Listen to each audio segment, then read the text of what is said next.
Alcova Reservoir this afternoon, and we're going to take a boat ride along the Fremont Canyon and all the way across Alcova Reservoir.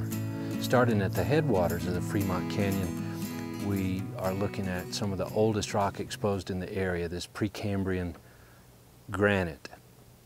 And we're trying to establish age relationships along this boat ride, and we're going to start with the oldest rocks in these granites, and we see some cross-cutting relationships and some superposition relationships. And one of the first observations we make is this contact between a black mafic basalt dike and the granite that it's intruded into. And so this establishes a cross-cutting principle. That is, whatever unit is cutting across another unit has got to be the younger of the two. But when we look at what's on top of the granite and the basalt, we have to rely on the cross-cutting relationship once again. So we see the Flathead sandstone and the Madison limestone on top of that. And then the question becomes, what's the order of things here? And a close examination, I think you'll agree with me that the granite is the oldest of all the units.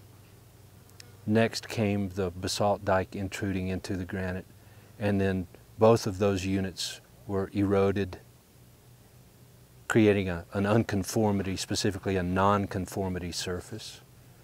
And then deposition resumed on top of those units with the Cambrian Flathead sandstone and the Madison limestone on top of that. So we know the basalt dike had to be before those sedimentary rock layers because it does not cut through them. Continuing on downriver, down the canyon, we'll see younger and younger rock units that have been deposited on top of these Cambrian Flathead sandstone and Mississippian Madison limestone, a Pennsylvanian Casper Tin Sleep formation, as it's called, which represents wind-blown dune deposits. And we can see massive, large-scale crossbeds in the Casper Tin Sleep formation that are always associated with large wind-blown dunes. Continuing up the stratigraphic column into younger and younger rocks follow Permian, Goose Egg Formation, pink and white striped colored formations, a Chugwater Formation of Triassic age. And we go all the way through the Mesozoic era with marine deposits, gradually transitioning to non-marine deposits with Lakota conglomerate, stream gravels. And then those units are overtopped again by some shallow marine shales, greenish, blackish tints.